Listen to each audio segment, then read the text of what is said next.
नूतन महामंत्री श्री हरिमोहन,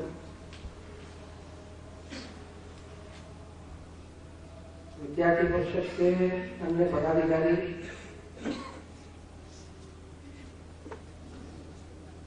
तथा देश भर से आए हुए सभी सहयोगी कार्यकर्ता बहनों तथा भाइयों,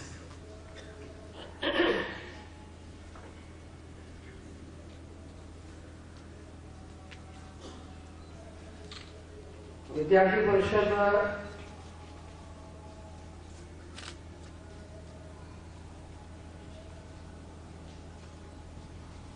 शिक्षा में भारतीय आत्मा अभिव्यक्त होना चाहिए,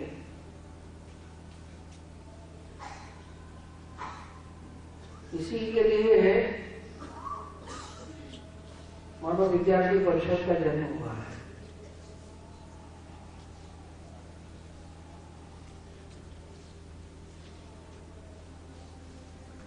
और भारत की जितनी भी दार्शनिक और वैचारिक यात्रा रही है, उसमें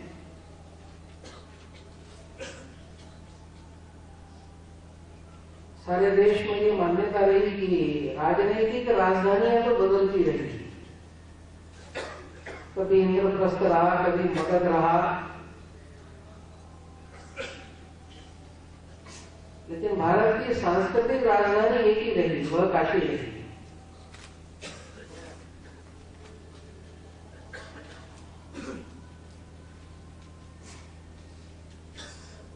तो स्वाभाविक है जब आज काशी के अंदर परिषद के सब कार्यकर्ता जुटे हैं,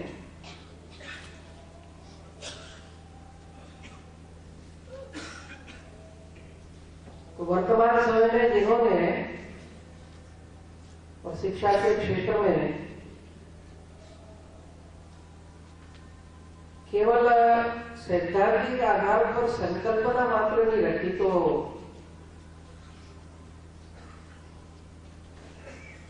उसको व्यवहार में लाने के लिए अपनी संपूर्ण सामर्थ्य को लगाया,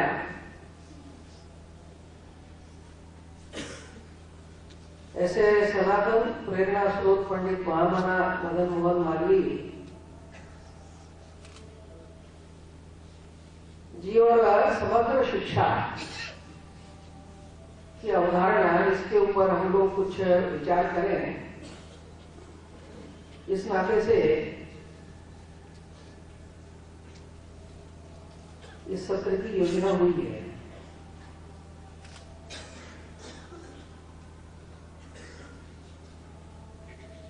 मालवीय जी के शिक्षा संबंधी उनकी संकल्पना और उनके प्रयत्न, इस पर चर्चा करने के पहले मालवीय जी का जो एक उत्तुंग व्यक्तित्व था,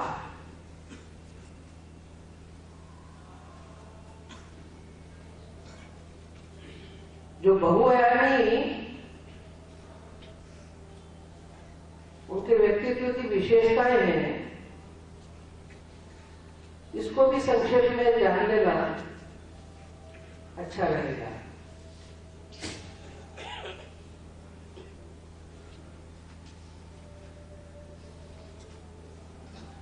मालवीय जी को इस देश के विभिन्न सामाजिक जीवन के क्षेत्र में काम करने वाले और बाहर के भी अनेक लोगों ने मालवीय जी का जो मूल्यांकन किया, मालवीय जी के प्रति उनके मन के अंदर जो भाव थे,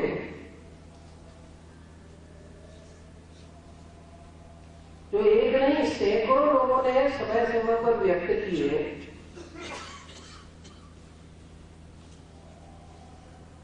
उसमें से प्रातिनिधिक रूप में एक 5-6 लोगों के विचार मैं आपके सामने रखता हूं, उससे कल्पना आई थी।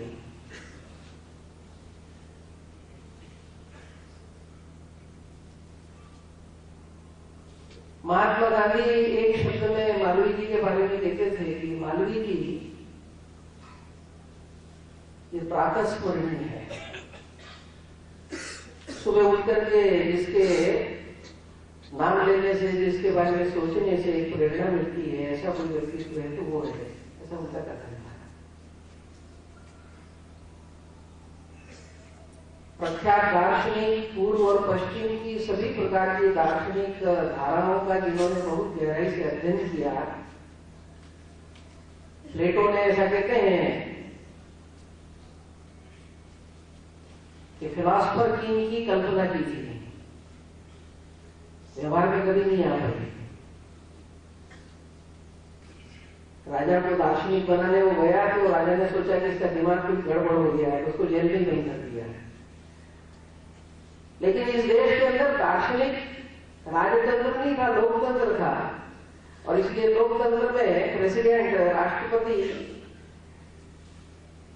इस पद को जिन्होंने और सुशोभित किया, जैसे सर्वपल्ली डॉक्टर राधाकृष्णन,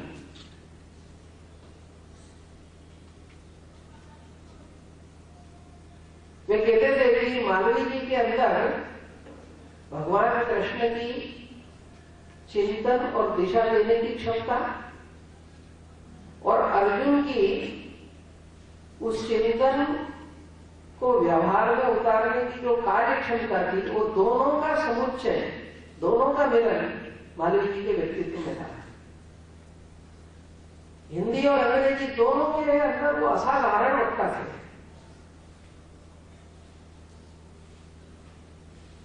एक स्कॉटलैंड का अधिकारी था, उसने कहा कि गांधी गांधी है, लेकिन महामना की आंखों के अंदर ईश्वर दिखाई देता है।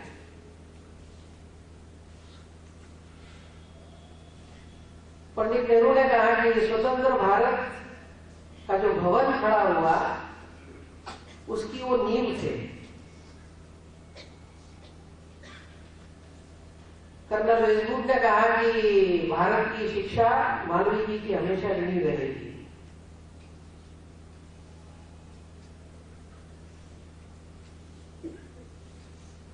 और जो सबसे बड़ी कोई उपमा हो सकती है तो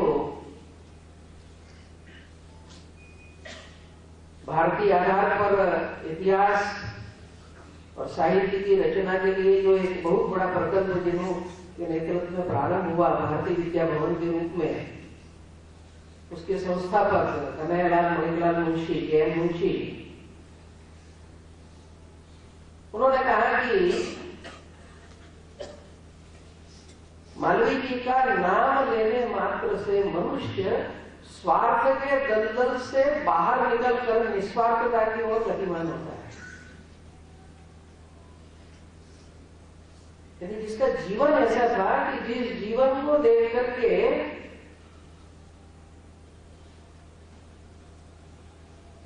निस्वार्थ ताकि चरम सीमा क्या हो सकती, ऐसा जिसके जीवन में अभिव्यक्त हुआ,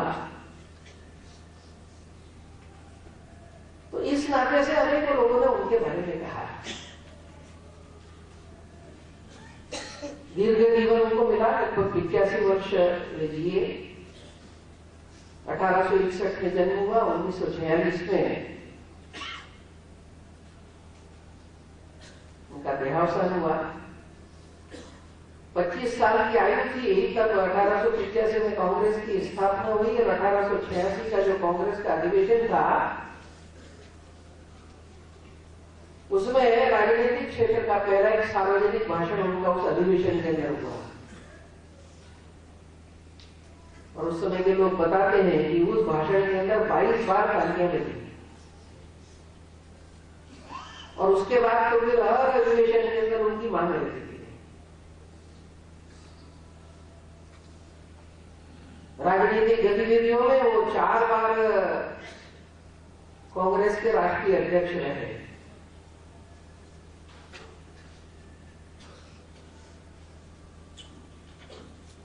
आगे चल करके और हिंदू महासभा से जुड़े तो 7 बार हिंदू महासभा के अध्यक्ष रहे। प्रयाग के मेयर रहे, प्रांतीय और केंद्रीय असेंबलियों के सदस्य रहे। भारतीयों को शासन का ये प्राप्त होना चाहिए इस नाते से, और गोलमेज परिषद की जो परंपरा प्रारंभ हुई, उसके प्रेरकों में भी मालवीय जी थे।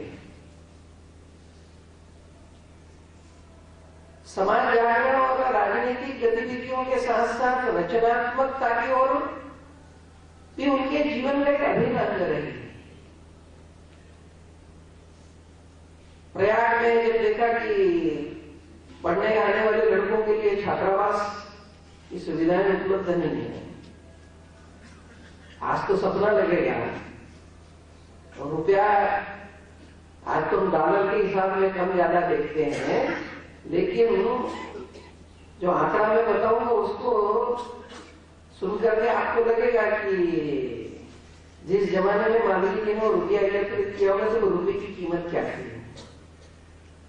तो प्रयाग के अंदर उन्होंने एक हिंदू बोर्डिंग हाउस बनाया, 230 कमरों का था। 230 कमरों का छात्रावास 2.5 लाख रुपए में बना था।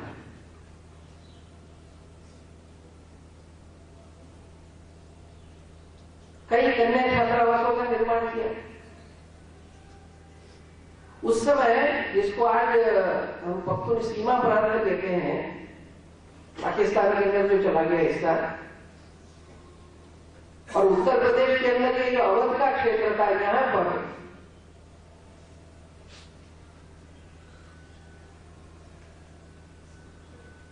और फारसी और अनिवार्यता थी, सारा काम उसके अंदर चलता था।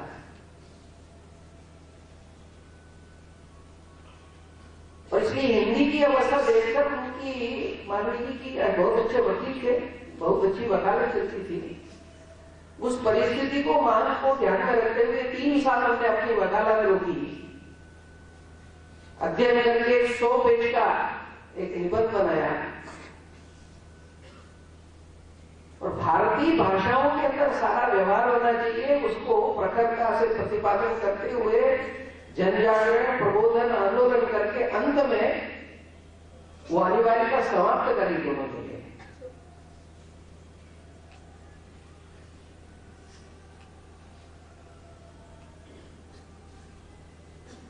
पुराणपंथी विचारों के अंदर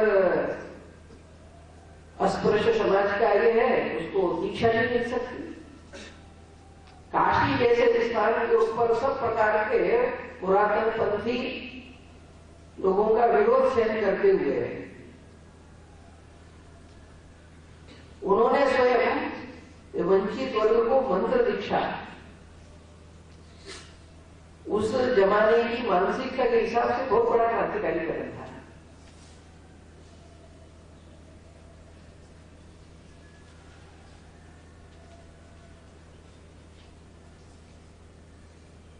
वो सनातन धर्म सभा के अंदर, आयुर्वेद सभा के अंदर, अनेकों समाचार पत्रों के संपादकों ने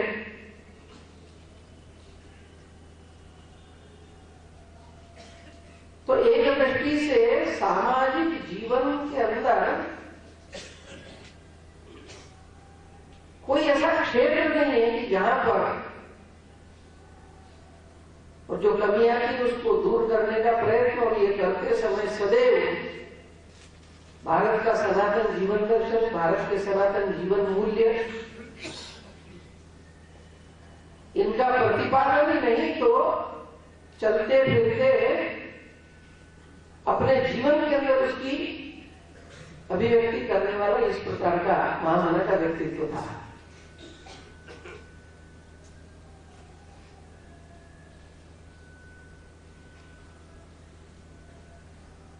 उनका जो एक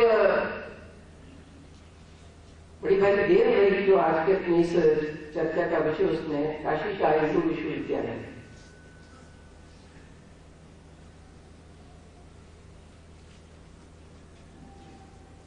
लेकिन मालवीय जी ने जब चिंतन किया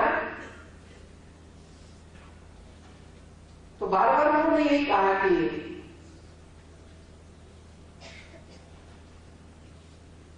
देश का अगर उत्थान करना है, सामान्य जनों का सामाजिक आर्थिक दृष्टि से विकास करना है,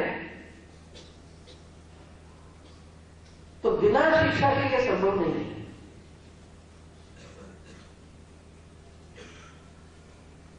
उन्होंने अध्ययन पूर्वक प्रतिपादन किया कि किस तरह से दुनिया के दूसरे देशों ने सामान्य जनों के अंदर और शिक्षा का प्रचार प्रसार किया, और शिक्षा के प्रचार प्रसार के कारण जो जागृति, जो दुनिया को देखने की दृष्टि, जो नए नए होने वाले प्रयोग, उन सबका उपयोग करते हुए भिन्न भिन्न देश आगे की ओर अग्रसर होने में सक्षम हुए हैं। और इसलिए भारत का भी अगर उत्थान होना है तो पहली आवश्यकता है कि शिक्षा का प्रचार प्रसार होना चाहिए। और इस नाते से जब शिक्षा के प्रचार प्रसार की बात आई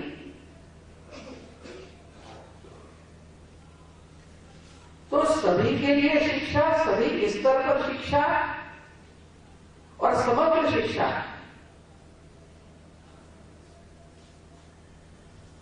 ये तीनों दृष्टिकोणों से उन्होंने विचार किया।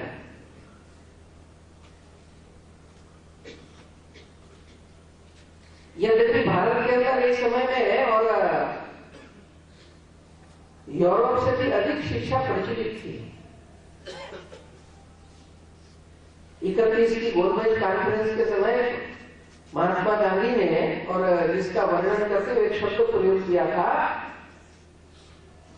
कि भारत में गांव से लेकर के ऊपर तक शिक्षा का शब्द प्रयोग से उनका एक ब्यूटीफुल ट्री था, एक रमणीय वृक्ष था। ब्रिटिश शासकों ने उसकी जड़ों को खोद दिया। भारत की भाषाओं में जो शिक्षा दी जाती थी वो समाप्त की गई, पद समाप्त किए गए, और धीरे धीरे धीरे धीरे वह पूरा वृक्ष मानो जड़ से उद्ध्वस्त हो गया।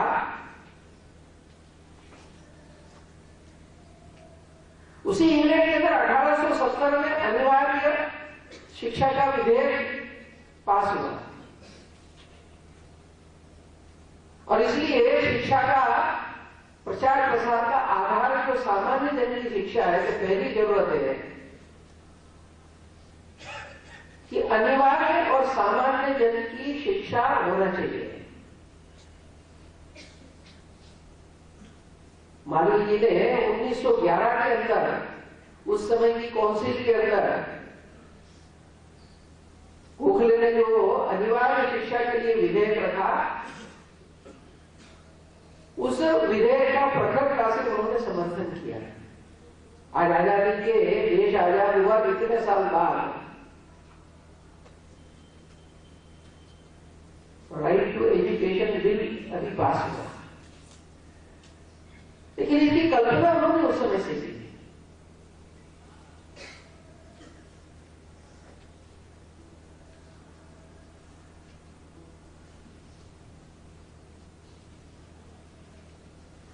कुल मिलाकर उस समय में, और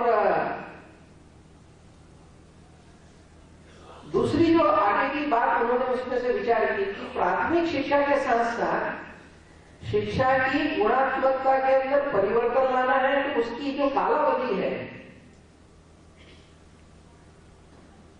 तो उस समय में इंटरमीडिएट ये 1 साल होता था 10वीं के बाद, और बीए जो ग्रेजुएशन की डिग्री वो 2 साल की होती थी। मालवीय ने कहा कि यह समय कम है, और इस नाते फार्मूला जो उन्होंने उस समय रखा कि इंटरमीडिएट की परीक्षा ये 2 वर्ष की होना चाहिए,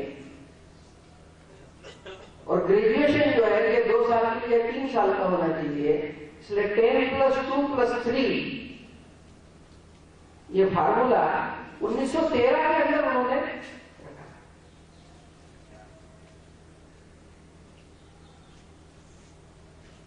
आजादी के बाद भी कई प्रांतों के अंदर वो पुराना फार्मूला चलता था। मालवीय ने जब ये विचार रखा था, उसके लगभग 76 साल बाद, आजाद होने के बाद भारत के अंदर वो जो 10+2+3 एक इसके बारे में और उन्होंने दृष्टि दी।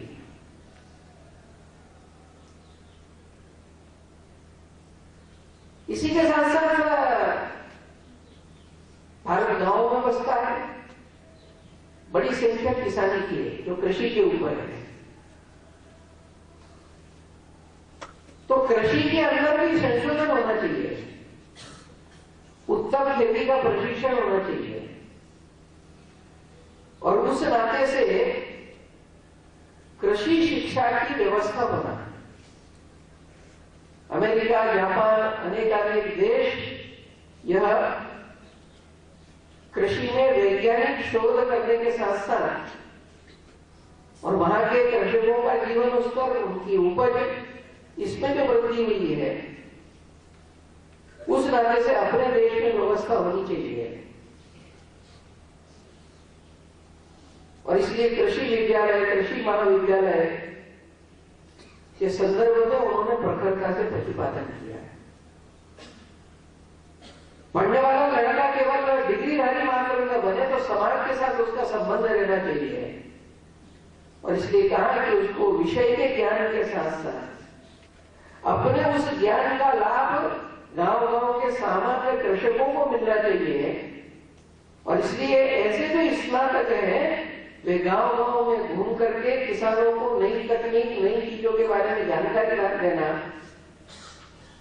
जिससे कृषि और उसके द्वारा और उनकी स्थिति के अंदर परिवर्तन हो। एक और बात उस समय ध्यान में आती थी, क्योंकि ब्रिटिश सिस्टम में जो भी शिक्षा प्राप्त करती थी वो अपने राज्य को चलाने के लिए क्लर्क और बापुओं के लिए की थी, इसलिए उस शिक्षा में से जो बाहर निकलता था उसकी मेंटेलिटी सर्विस की रहती थी। दुर्भाग्य से आज भी कमी हुई है। एपीजे अब्दुल कलाम ने जो इंडिया 2020 पुस्तक लिखी, उसके अंदर भारत महाशक्ति बनने में अवरोध कौन कौन से जो अनेक बातों का वर्णन किया है, उस वर्णन के अंदर एक कारण ये भी बताते हैं वो कि भारत के युवाओं में सुरक्षित जीवन जीने की चाह और रिस्क लेकर के कुछ करने की मनोवृत्ति का अभाव। छोटी नौकरी मिल जाए लेकिन जिसमें सेटल्ड लाइफ है, कोई रिस्क नहीं है। मान लीजिए कहते थे कैसी विचित्र विडंबना है कि 20 साल तक लड़का शिक्षा प्राप्त करता है, लेकिन 20 साल के बाद भी नौकरी नहीं मिली तो वो अपना घर नहीं चला सकता। ये स्थिति ठीक नहीं है, और इसलिए इस बात को भी उन्होंने कहा कि शिक्षा प्राप्त करने के बाद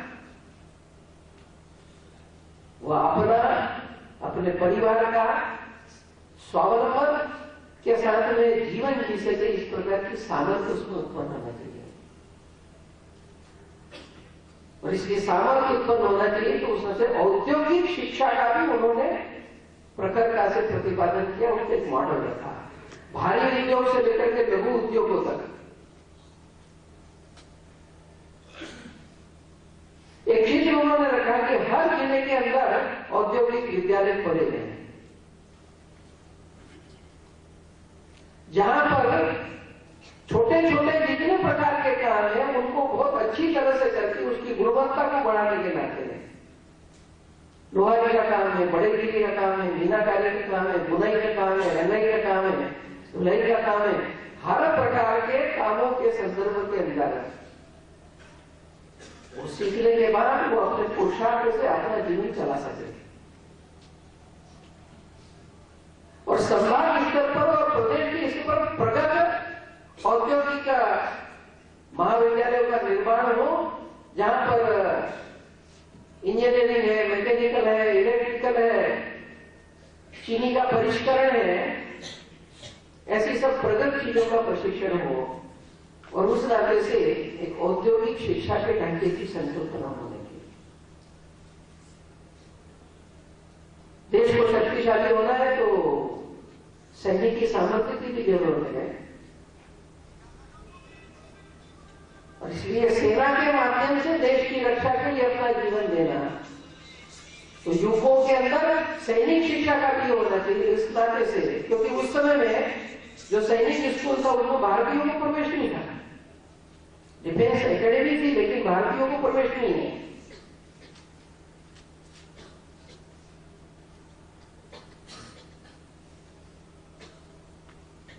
तो मालवीय जी ने इसके संदर्भ में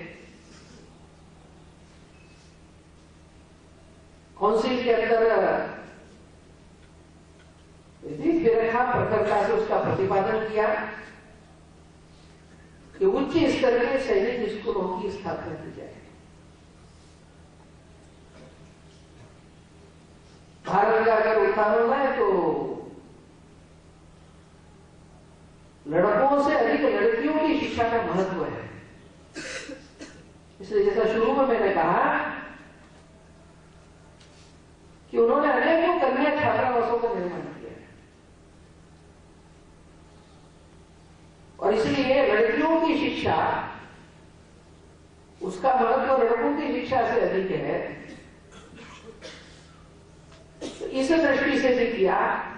और समाज को अगर आगे बढ़ना है तो कुछ लोग आगे बढ़ जाए और जो ऐतिहासिक कारणों से, सामाजिक कारणों से वंचित है, जिसे आजकल हम SC ST शब्द प्रयोग करते हैं, ऐसे तमाम जो वंचित वर्ग है, जैसे मैंने कहा कि धार्मिक क्षेत्र के अंदर अगर भेदभाव था, कोई ब्राह्मण अगर उनको यज्ञोपवीत नहीं देता था, मंत्र दीक्षा नहीं देता था, तो सनातनी कट्टर ब्राह्मण होते हुए भी, आचारों का पालन करते हुए भी मालवीय जी ने उसको नकार करके स्वयं सार्वजनिक रूप से और वंचित वर्ग के लोगों को मंत्र दीक्षा देने का काम उन्होंने किया। उसी तरह से वंचित वर्ग के विकास के लिए शिक्षा की विशेष व्यवस्था, इसकी ओर भी उन्होंने ध्यान दिया है। ये कुछ बातें मैंने मात्र इसलिए रखी कि जब मालवीय जी ने शिक्षा के संदर्भ में चिंतन किया है तो सर्वसाधारण की सामान्य शिक्षा से लेकर के समाज जीवन की आवश्यकताओं के अनुकूल जितने भी प्रकार हैं, जिसको हम एक्सपर्टाइज कहते हैं, वहां तक, और इन सब के सर्वोपरि ये सारा सब कुछ प्राप्त करने के बाद भी, और पढ़ने वाला लड़का केवल कैरियरिस्ट वाला ना हो जाए, केवल अपने कैरियर को के बारे में चिंतन करने वाला, केवल अपना ही चिंतन करने वाला, तो इन सब की आत्मा के रूप में कौन सी जरूरत है? तो संपूर्ण शिक्षा राष्ट्रीय होनी चाहिए। राष्ट्रीयता का भाव, राष्ट्र के प्रति भक्ति, राष्ट्र के प्रति प्रेम, यह हर स्तर पर शिक्षा का एक अनिवार्य अंग होना चाहिए।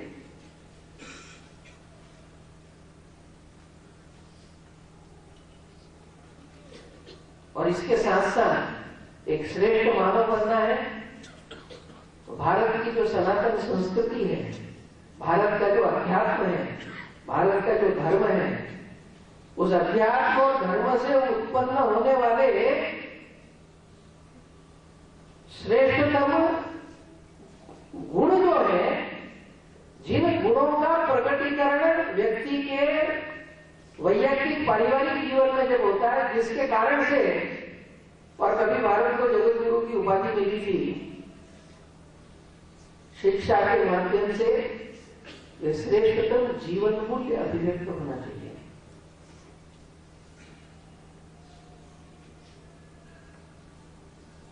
और इस दृष्टि से हर स्तर पर चिंतन करते हुए अंत में उच्च शिक्षा का जो उस समय का परिदृश्य था, उसके बारे में उन्होंने सोचा, और मात्र सोचा ही नहीं, जो कल्पना की वस्तु मानी जाती थी, उस समय असंभव मानी जाती थी, उसको उन्होंने साकार किया। उच्च शिक्षा के क्षेत्र में देखा उन्होंने कि 1857 की क्रांति असफल हुई। 1858, उनके जन्म तो 1861 में हुआ, लेकिन जो शिक्षा की जो स्थिति थी ब्रिटिश पीरियड में भारत की उच्च शिक्षा में, तो 1858 में 3 विश्वविद्यालय थे, 3 यूनिवर्सिटी थी केवल, तो उन्होंने खोली, कलकत्ता, मद्रास, आजकल चेन्नई कहते हैं, और मुंबई। लेकिन ये तीनों यूनिवर्सिटी भी जो है वह ब्रिटिश साम्राज्य के लिए जो आवश्यक नौकरी करने वाले लोग चाहिए, उनके निर्माण इतने ही मात्र था। आगे चल करके प्रयाग का विश्वविद्यालय खोला, फिर एक और खुला। लेकिन तमाम विश्वविद्यालयों के अंदर शिक्षा में से भारत गायब था। भारत का इतिहास, भारत की संस्कृति, भारत के जीवन मूल्य, जिसमें से निकल करके युवक के मन के अंदर वो भारत को समझे, भारत की आत्मा को समझे, भारत से प्यार उसके अंदर जगे, इसका अभाव है। और इस नाते से एक विश्वविद्यालय खोलना, जैसे यूनिवर्सिटी सुनते थे तो लोग पागल समझते थे। जितने लोग मेरे सबने यही सलाह दी थी, ये स्वप्न की दुनिया है। पहले एक छोटा स्कूल चालू करो, उसको जरा सफलता से चला, थोड़ा प्रगत होगा तो एक महाविद्यालय खोल देना, वो भी ढंग से चला लोगे तब फिर कभी सोचने की बात आएगी। लेकिन मैं एक विश्वविद्यालय खड़ा करूंगा, एक कल्पना मात्र है।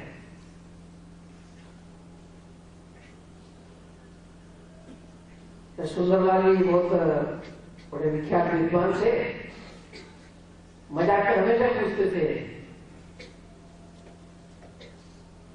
कि मालवीय जी आपका वो ड्रीम यूनिवर्सिटी कब आने वाला है, स्वप्निल विश्वविद्यालय आपका जो है वो कब आने वाला है, ऐसा हमेशा मजाक करते थे। तो मालवीय जी भी बोलते थे कि विश्वविद्यालय तो आएगा और पहले वाइस चांसलर आप बनोगे, ऐसा कहते थे उनको। और ये केवल हंसी मजाक की चर्चा नहीं गई, अक्षर से हुआ भी ऐसा। काशी हिंदू विश्वविद्यालय बना तो सुंदरलाल उसमें वाइस चांसलर करके आए। लेकिन उस जमाने के अंदर एक यूनिवर्सिटी खड़ी करना है तो 4-5 करोड़ रुपए की जरूरत थी। 4-5 करोड़ आज तो उनके अपने को लगेगा क्यों, लेकिन मैंने आपको पहले एक वर्णन सुनाया कि 230 करोड़ों का हॉस्टल 2.5 लाख रुपए में बना था। तो रुपया की कीमत कैसी थी उस समय, कल्पना कर सकते हो। तो इतना रुपया कहां से आएगा? मालवीय जी का व्यक्तित्व ऐसा था कि देश के धनी लोग हो, राजा हो, महाराजा हो, नेता हो, कोई हो, विदेशी हो, स्वदेशी हो, मुझे स्कॉटलैंड वाले का एक मैंने कहा है कि गांधी गांधी, लेकिन मालवीय जी की आंखों में ईश्वर दिखाई देता है। तो श्रद्धा की शक्ति है। लोग चेक बुक रखते कैसे सामने, जो भरना भर लीजिए। तो कुछ लोगों से कर सकते थे, बोले नहीं, भारत के स्वाभिमान को जगने के लिए जो विश्वविद्यालय खड़ा होगा तो सामान्य से सामान्य व्यक्ति का इसके अंदर योगदान होना चाहिए। और इसलिए काशी हिंदू विश्वविद्यालय की स्थापना के लिए जो उन्होंने प्रयत्न किए,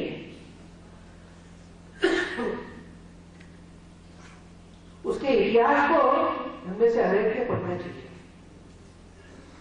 इतने रोमांचकारी इस तरह के प्रसंग हैं जो उसके लिए देने वाले हैं, उसके अंदर जो भीख मांगता है, वो भीख मांगने वाला भी अपनी एक दिन की भीख विश्वविद्यालय के लिए, वो जिंदगी में कभी स्कूल का मुंह नहीं देखा होगा देने वाले ने, लेकिन आने वाली पीढ़ी शिक्षित होना चाहिए, उसके लिए उसके मन के अंदर भाव कि अपने देश में विश्वविद्यालय बनेगा, उसके लिए देना। मालवीय जी,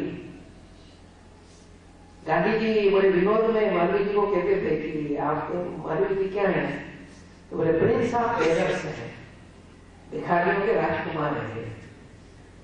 ऐसा भिखारी कोई दूसरा नहीं है जिसके बारे में कहते हैं कि ये कभी एक पैसा नहीं निकल देगा, उससे भी निकालना, रेत में से तेल निकालना, ऐसी सामर्थ्य उनके अंदर थी।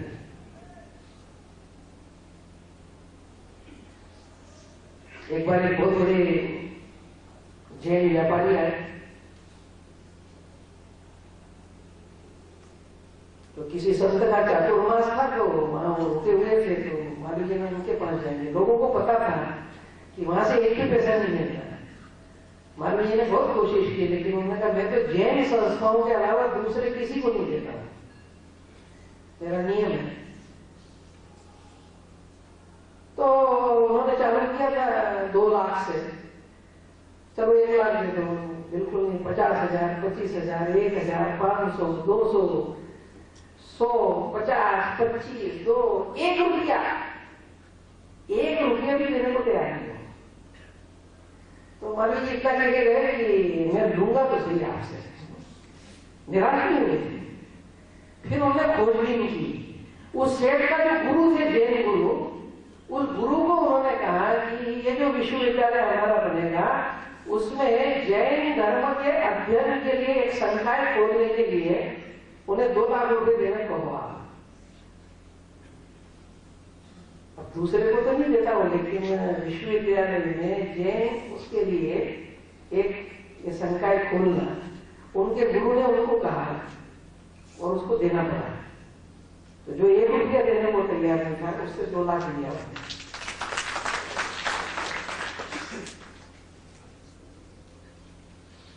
हैदराबाद के निजाम के बारे में कहते हैं, तो निजाम ने कहा कि मैं तो नहीं दूंगा। तो बोले ठीक है। तो अगले दिन हुआ ऐसा शव यात्रा जो निकलती है तो उसमें ऐसे कुछ पैसे फेंकते हैं, तो मालूम कि वो पैसे, तो निजाम को पता लगा। बोले आप ये क्या कर रहे हैं? बोले मैं काशी जाऊंगा, लोग पूछेंगे कहां से, तो बोले निजाम के यहाँ से है, तो कितना दिया? और मैं कहूंगा कि कुछ नहीं दिया तो आपकी इज्जत ढल जाएगी, इसलिए कम से कम कुछ मिल रहा है, इसलिए मैंने किया। तो वो शर्मा गया, फिर उसने 1 लाख रुपया दिया। और इसलिए मैंने कहा कि साधारण व्यक्ति से लेकर के और देश के धनाढ़ हों, राजे हों, मराठी हों, सब लोगों से उन्होंने एकत्रित किया है। और ये सारा एकत्रित करके उस जमाने के अंदर उन्होंने 1.5 करोड़ रुपया इकट्ठा किया है। तो फिर विश्वविद्यालय प्रारंभ करने के लिए अंग्रेज सरकार चार्टर देने को तैयार नहीं, क्योंकि उनकी इच्छा थी कि मातृभाषा के अंदर ये विश्वविद्यालय सब प्रकार की शिक्षा देगा। तो अंग्रेजी माध्यम अगर हम नहीं मानते हैं तो चार्टर ही नहीं मिलेगा, विश्वविद्यालय अस्तित्व में ही नहीं आ पाएगा। तो जो हमारी कल्पना है वो कैसे हम लाएंगे? और इसलिए कभी कभी अपने आपद धर्म शब्द प्रयोग जो होता है, इच्छा नहीं है, अनिच्छा के बाद भी मजबूरी के अंदर कुछ करना पड़ता है कभी। तो विश्वविद्यालय अस्तित्व में आए इस नाते से वो शर्त उन्होंने स्वीकार की है। लेकिन उस विश्वविद्यालय अस्तित्व आने के बाद सर्वश्रेष्ठ हिंदी विभाग खड़ा हुआ।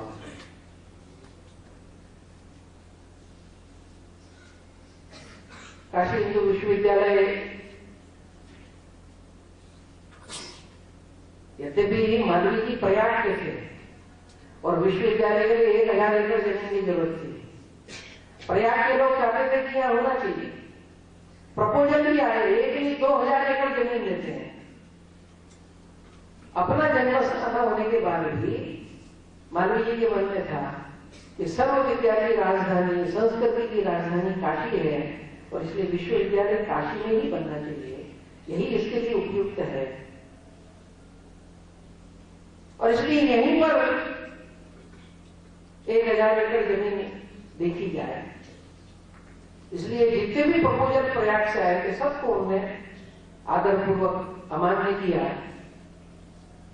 देश भर में घूम करके रंग से लेकर राजा शब्द प्रयोग होता है, उन्होंने संग्रह किया और ऐतिहासिक कार्यक्रम भूमि पूजन का जो हुआ, सो वायसराय आया, राजे आए, महाराजे आए, जितने धनाढ़ लोग थे, जितने भी और राजनीतिक बड़े बड़े नेता थे, सामान्य से लेकर के समाज जीवन के हर क्षेत्र का प्रतिनिधित्व और उस समय हुआ। और इस नाते से हम देखते हैं एक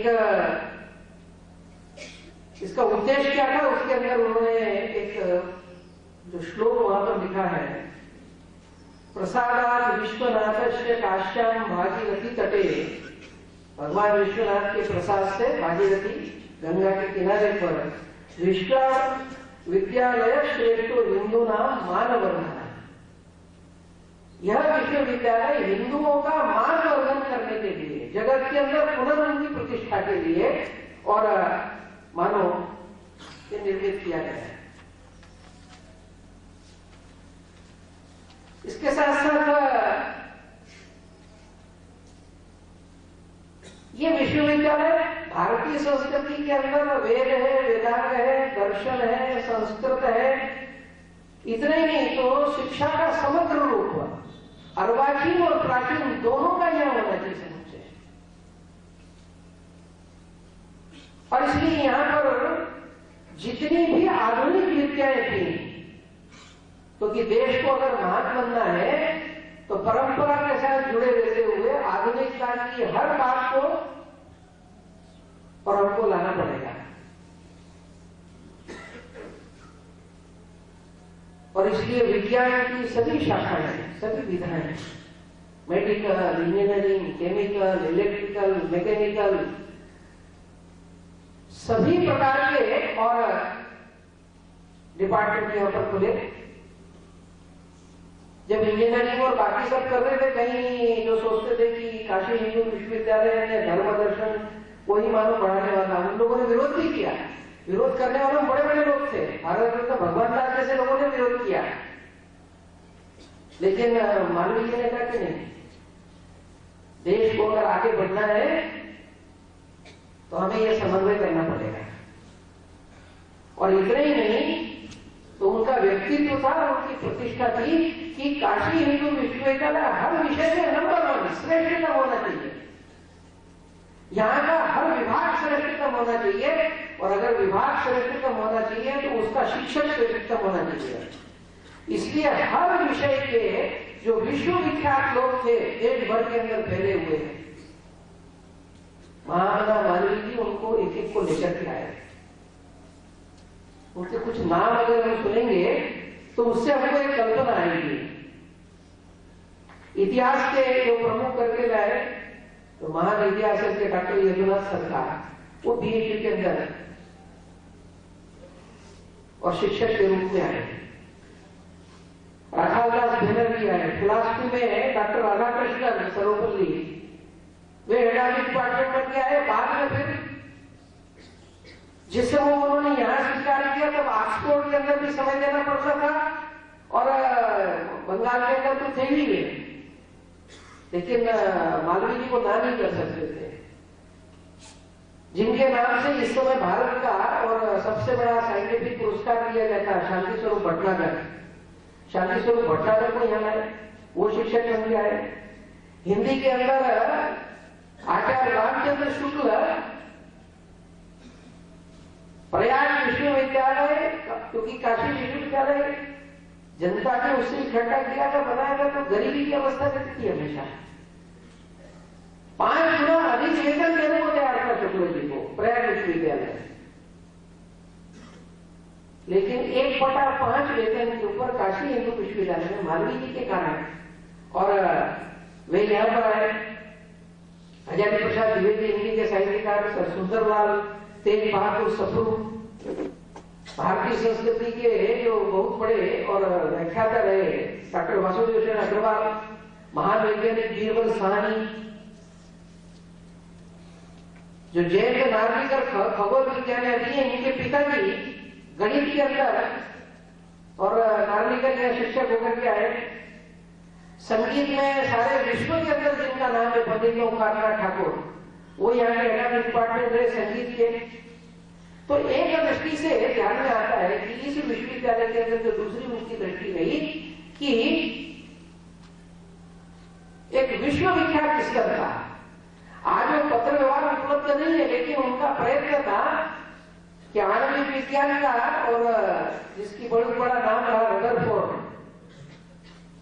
और रिलेटिविटी के जनक आइंस्टीन, इनको भी और काशी हिंदू विश्वविद्यालय में लाने के लिए मालवीय जी ने प्रयत्न किया। पत्र व्यवहार भी हुआ, आइंस्टीन ने इच्छा भी व्यक्त की, लेकिन चिट्ठी आने में भी गड़बड़ हुई कहते हैं, और जब तक पता लगा तब तक आइंस्टीन अमेरिका में ज्वाइन कर चुके थे। यानी एक कल्पना हम कर सकते हैं कि उस जमाने के अंदर, दास्ता के युग के अंदर, जो उन्होंने यूनिवर्सिटी की कल्पना की, यूनिवर्सिटी टीचर्स की कल्पना की, और ऐसा कहते हैं कि हिंदुस्तान के अंदर पहली ग्लास टेक्नोलॉजी में डिग्री काशी हिंदू विश्वविद्यालय में मिली, माइनिंग के अंदर, मेटलर्जी के अंदर पहली और डिग्री यहां पर दी गई, मैकेनिकल इंजीनियरिंग की, इलेक्ट्रिकल इंजीनियरिंग की 140 डिपार्टमेंट खोले गए। और उस दृष्टि से एक ही छत के अंदर समग्र प्रकार की उच्च शिक्षा, इसका और एक नमूना उन्होंने खड़ा किया। लेकिन इससे अधिक महत्व की जो बात है कि शिक्षा केवल भवन नहीं होती है, शिक्षा केवल सब्जेक्ट नहीं होते हैं।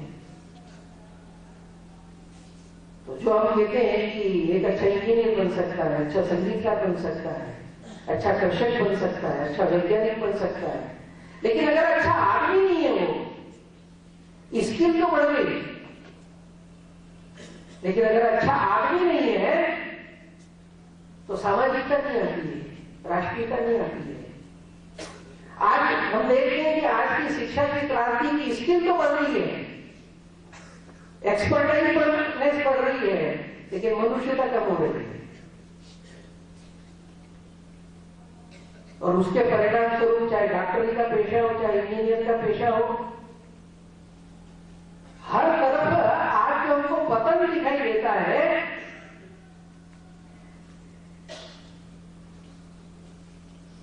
तो उसका जो मूल है कि शिक्षा अगर संस्कार के बिना रहेगी तो हमारे जैसे पूर्वज कहा करते थे साक्षरा, तो लिटरेसी की चर्चा बहुत चलती है, साक्षरा, साक्षरता, साक्षरता बहुत बोलते हैं। हमारे पूर्वजों ने कहा कि ये साक्षरा विपरीताश्च एवं राक्षसा भवति, साक्षरा को उलट के पढ़िए आप तो राक्षसा हो जाता है। तो कहते थे कि संस्कार शून्य उच्च शिक्षा मनुष्य को राक्षस में बदलती है, क्योंकि कैपेसिटी तो बढ़ती, उसकी अकल बढ़ती, लेकिन अकल का उपयोग जो है वो शोषण कैसे कर सकता हूं, भ्रष्टाचार कैसे कर सकता हूं, इसके अंदर जाता है।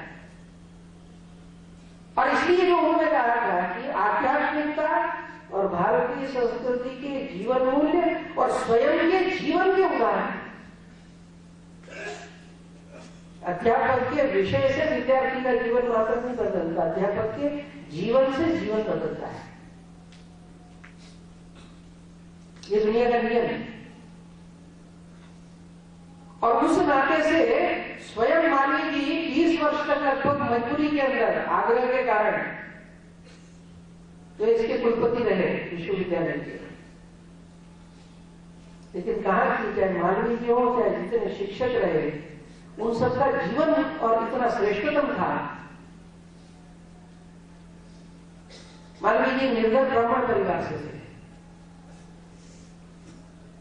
कभी उन्होंने अपने लिए नहीं माना।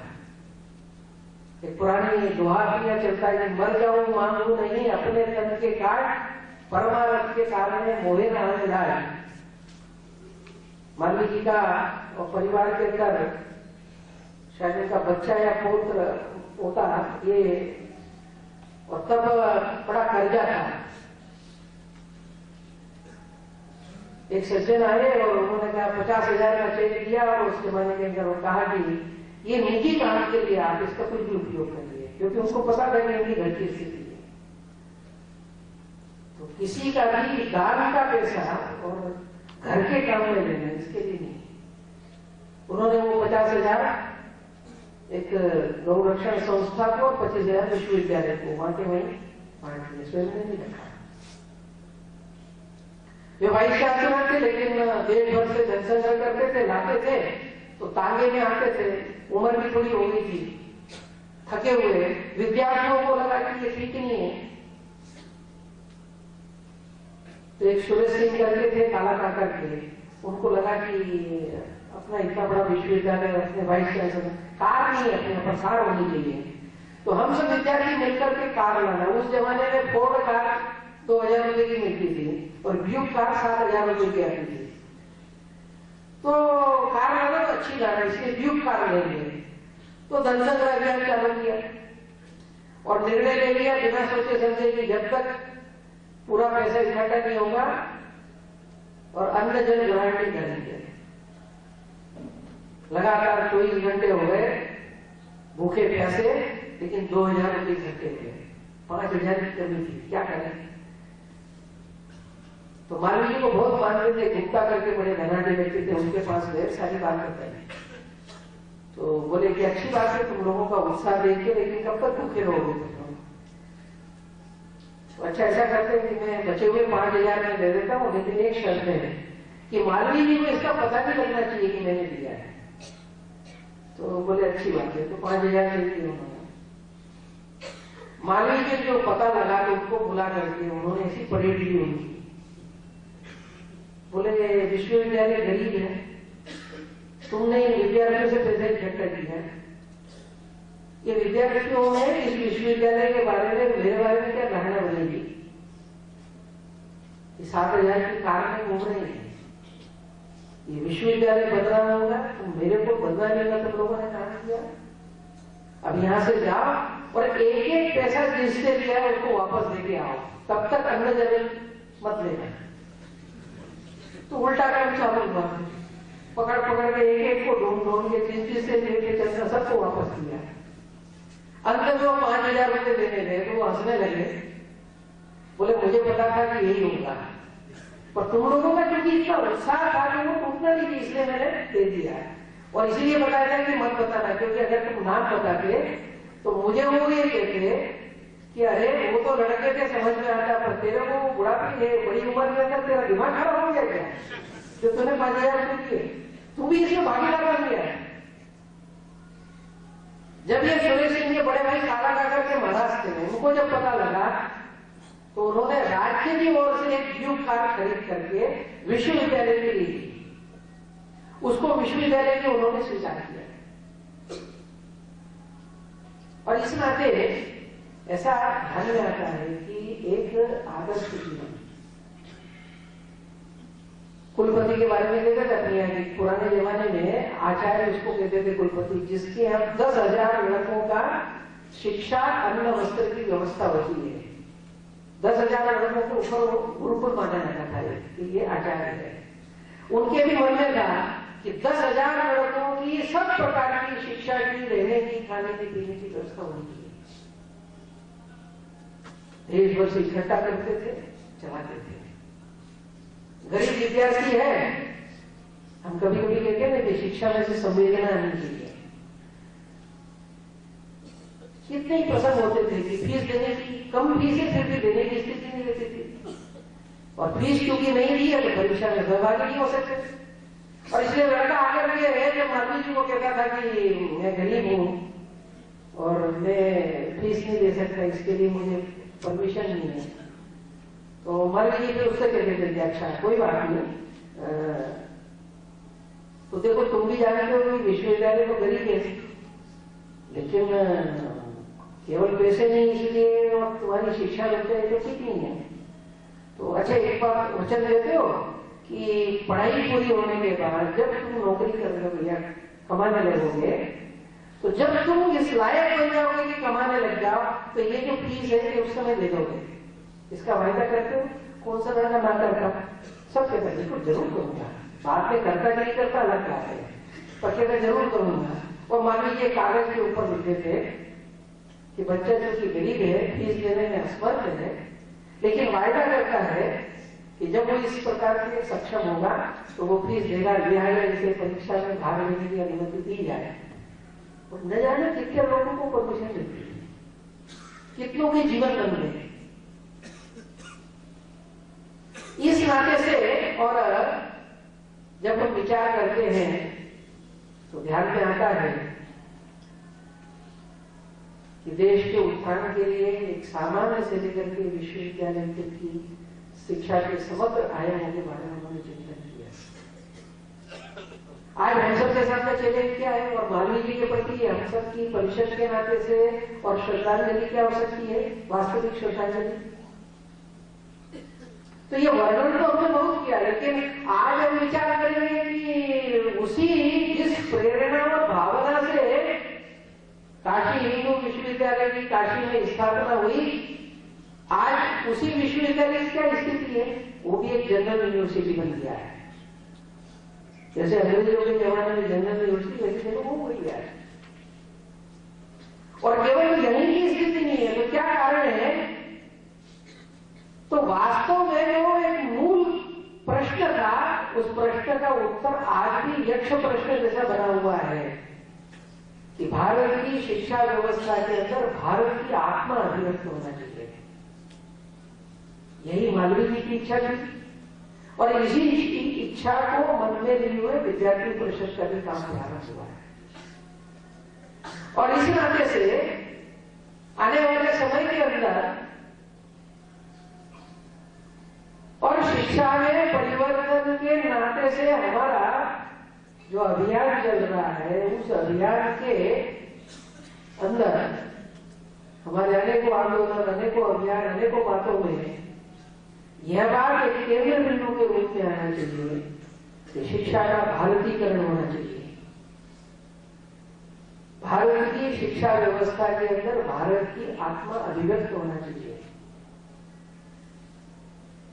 और इस दृष्टिकोण से भी एक देशव्यापी वातावरण बनाना, उसके लिए और विश्वविद्यालयों के अंदर समूह खड़े करना, उसके अंदर जो बोर्ड ऑफ स्टडीज है, सीनेट है, उसके अंदर वातावरण खड़ा करना, उसके अंदर सिलेबस के अंदर चेंज लाना, पाठ्यक्रमों के अंदर परिवर्तन आना, पाठ्य पुस्तकों के अंदर। और जैसा कहा कि मालवीय के जीवन में कि अर्वाचीन और प्राचीन दोनों का उन्होंने समन्वय किया। दुनिया की अद्यतन चीजों को अपने यहां लाने के संदर्भ के अंदर वो प्रयत्नशील रहे। उस भाव को रखते हुए आने वाले समय के अंदर एक महान भारत के निर्माण के लिए विचार करने की आवश्यकता है। और आज धीरे धीरे समय ऐसा आ रहा है, इतिहास में ऐसा कहते हैं कि मनुष्य के जीवन के अंदर किसी मार्ग में आदमी जब चलता है तो ठोकरें खाता है। कई लोग जिन्होंने ठोकरें खाई है वो उसको समझाते हैं कि इस राह पे चल रहे हो, इससे तकलीफ होगी। लेकिन ज्यादातर दुनिया की आदत है कि समझाने से समझने वाले लोग बहुत कम होते हैं। अगर ऐसा होता तो इतने अधिक उपदेशक हैं देश के अंदर, समाज तो न जाने कहां से कहां पहुंच जाता है। लेकिन उपदेश अपनी जगह हो रहे हैं और पता अपनी जगह चल रहा है। तो दूसरी बात कहते हैं कि समझाने से समझने वाले कुछ लोग होते हैं, लेकिन भुगतने से समझने वाले सभी रहते हैं। और जैसा व्यक्ति के जीवन में होता है वैसा समाज के जीवन में भी होता है। और आज शिक्षा केवल व्यवसायिक, शिक्षा केवल आर्थिक, भौतिक प्रगति ही अंतिम प्रगति, इन्हीं मापदंडों को लेकर के पिछले 250-300 साल के अंदर दुनिया में जो सोशियो इकोनॉमिक पॉलिटिकल विचारधाराएं पैदा हुई, उन विचारधाराओं के जो मॉडल खड़े हुए पश्चिमी जगत के अंदर, और आज पश्चिम और पूर्व दोनों जगह उस अनुकरण में से जो संस्थान, जो लोग और जो मनोवृत्तियां, जो जीवन मूल्य विकसित हुए, उसके दुष्परिणाम आज चारों ओर दिखाई दे रहे हैं। अमेरिका में भी दिखाई देता है कि युवक अपने साथियों को गोली से उड़ा रहा है, 12 साल की लड़कियां गर्भवती हो रही है, 1/3 के लगभग अवैध संतानें हो रही हैं, सामाजिक ताना बाना टूट रहा है। तो भारत में भी हम देखते हैं कि आदमी पढ़ता लिखता है, उतने ही भ्रष्टाचार करने की कला भी करती जाती है। प्रगत संस्थानों के अंदर छेड़छाड़ की घटना है, बलात्कार की घटना है। एक बलात्कार की घटना होती है, मीडिया में हल्ला मचता है, बड़ा प्रचार होता है, कठोर कानून की बातें चलती है, और ध्यान में आता है कि बलात्कार घटने के बजाय और बढ़ रहे। क्यों? कहीं न कहीं मूल में गड़बड़ है। और इस नाते से आज सारी दुनिया के सामने कुछ यक्ष प्रश्न है जिसे दुनिया खोज रही है। इसके लिए यूनेस्को ने एक कमीशन बनाया था, और उस कमीशन ने कहा कि विचित्र स्थितियां हैं कि शिक्षा के प्रसार के साथ साथ मानवीय मूल्यों का क्षरण बढ़ता जा रहा है, समस्याएं बढ़ती जा रही है।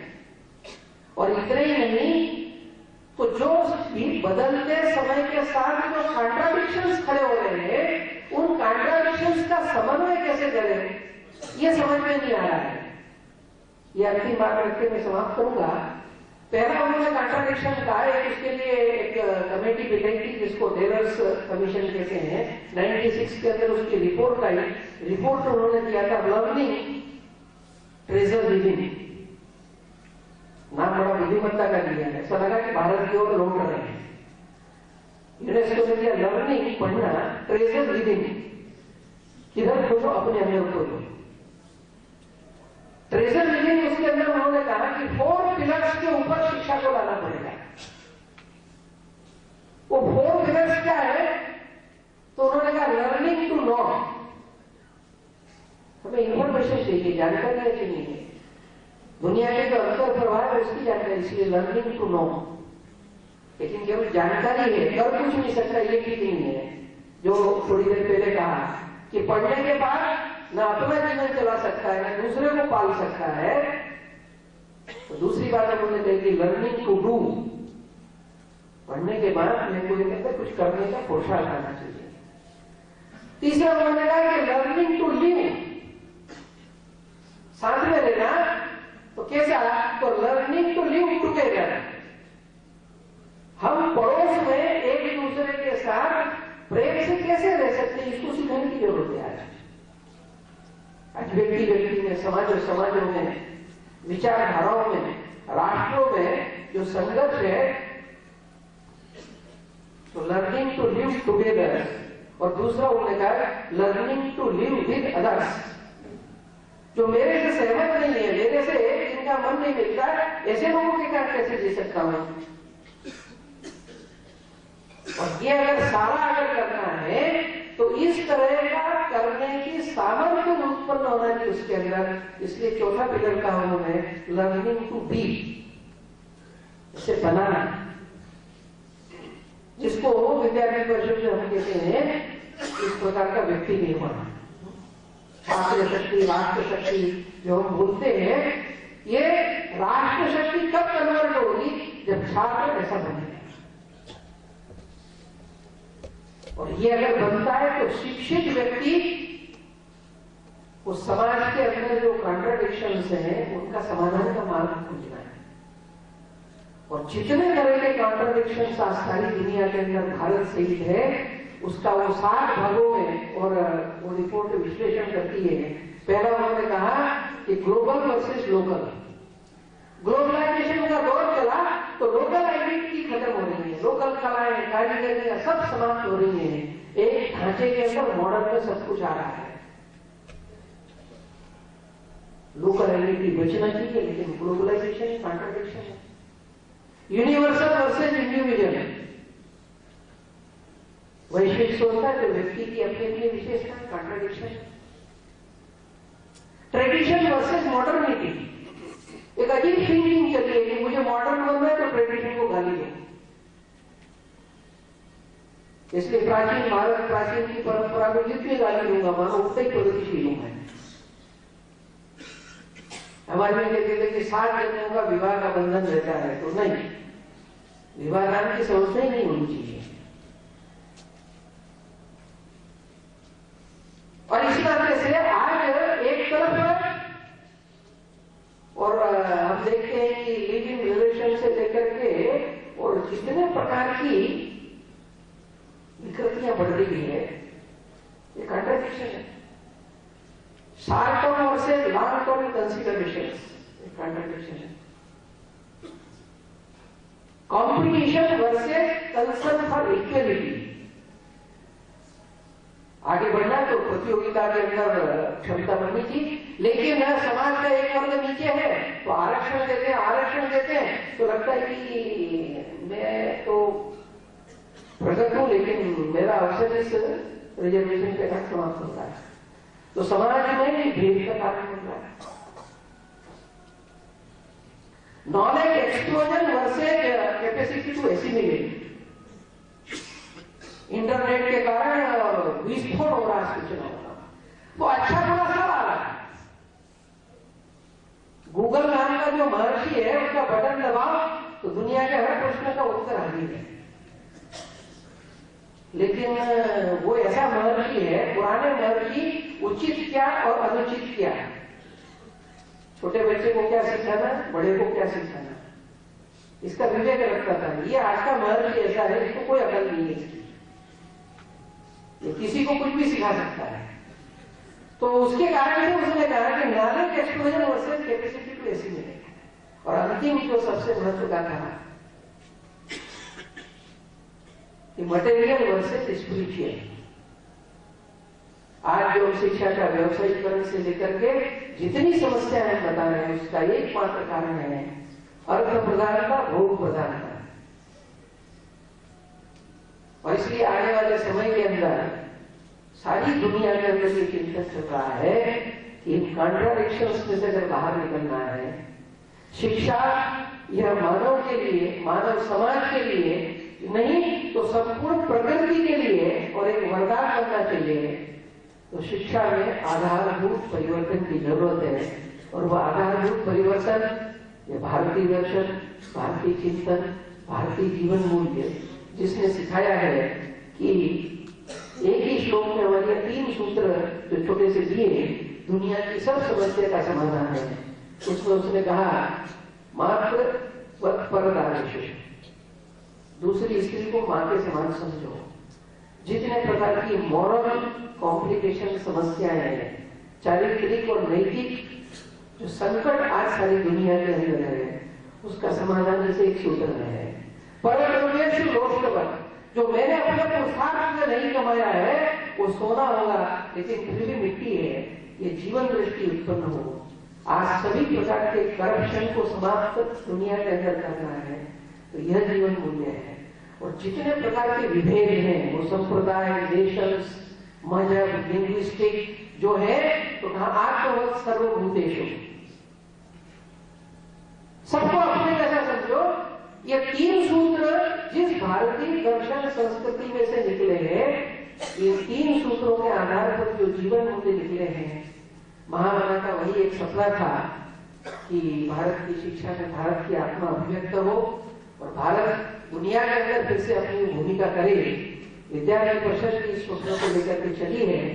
हम सब आने वाले समय के अंदर भारतीय शिक्षा में भारतीय आत्मा की अभिव्यक्ति के लिए प्रयत्न करने में सफल और सक्षम हो। ईश्वर हमको इसके लिए सामर्थ्य और आशीर्वाद दे। इतने निवेदन करते हुए मैं अपनी बात पूरी करता हूँ।